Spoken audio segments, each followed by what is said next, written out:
बहन जी railway station तक चलोगी क्या? हाँ साहब चलूंगी, बैठिए। अरे ये तो मेरी पत्नी है अनुष्का। आज इसकी ये हालत क्या हो गई है? इसने सफेद साड़ी पहन रखी है, लेकिन ये तो मुझे छोड़कर चली गई थी।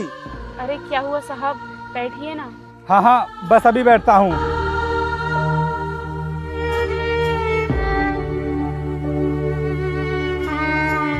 सुनिए, जी साहब बोलिए। अगर आप बुरा ना मानो तो मैं आपसे एक बात पूछूं? हाँ साहब पूछिए। आप मुझे बहुत परेशान सी लग रही हो, क्या बात है? अरे कुछ नहीं साहब, आप बैठिए ना, मैं आपको स्टेशन तक छोड़ देती हूँ। अरे मैं आपको जानता हूँ, इसलिए आपसे पूछ रहा हूँ। क्या साहब, आप हमें जानते हैं? अरे साहब, आप हमें कैसे जानते होंगे? हम तो एक मामूली से रिक्शा चलाने वाले हैं और आप तो एक फौजी हो, फिर आप मुझे कैसे जानते हो?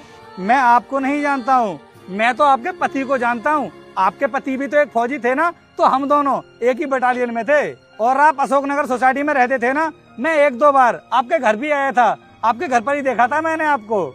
लेकिन आपके पति तो एक फौजी थे और अच्छे खासे पैसे भी कमाते थे, फिर आप ये रिक्शा क्यों चला रही हो? और हाँ, आपने तो ये सफेद साड़ी पहन रखी है, क्या हुआ आपके पति को?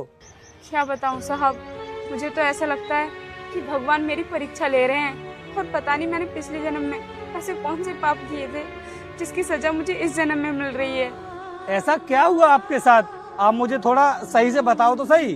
साहब क्या बताऊं मैं आपको, जब तक मेरे पति जिंदा थे और मेरे साथ थे तो मेरी जिंदगी बहुत अच्छे से कट रही थी। मेरे सारे शौक मौज पूरे हो रहे थे और मुझे हर वो खुशी मिल रही थी जिसके बारे में मैंने सोचा था। तो ऐसा क्या हो गया आपके पति के साथ? आप तो जानते ही हो कि फौजी की जिंदगी कैसी होती है। वो लोग अपनी जान को हथेली पे रख के ड्यूटी करते हैं। मेरे पति भी ड्यूटी कर रहे थे, तभी आतंकवादियों ने हमला कर दिया और मेरे पति देश के लिए शहीद हो गए। क्या आपके पति बॉर्डर पर शहीद हो गए? तो इसका मतलब उनकी बॉडी तो आपके घर आई होगी। नहीं साहब, उनकी बॉडी घर पर नहीं आई, आतंकवादियों ने मारकर अपने साथ ही ले गए। अरे मैं तो उनका चेहरा भी नहीं देख पाई। तो फिर तुमको ये सब बताया किसने था कि तुम्हारे पति बॉर्डर पर शहीद हो गए?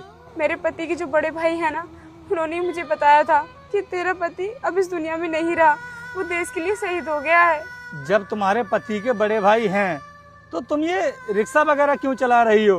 क्योंकि रोहित तो काफी अच्छे परिवार से था, उसका परिवार तो काफी अमीर भी था और उसके जो बड़े भैया थे वो तो किसी बड़ी कंपनी के मैनेजर भी थे। तो फिर तुमको ये रिक्शा वगैरह चलाने की क्या जरूरत है? तुम तो आराम से घर बैठकर खाओ। साहब वो कहते हैं ना, पति के गुजर जाने के बाद दो रोटी चैन की नहीं मिलती हैं। जैसे ही मेरे जेठ जी को पता चला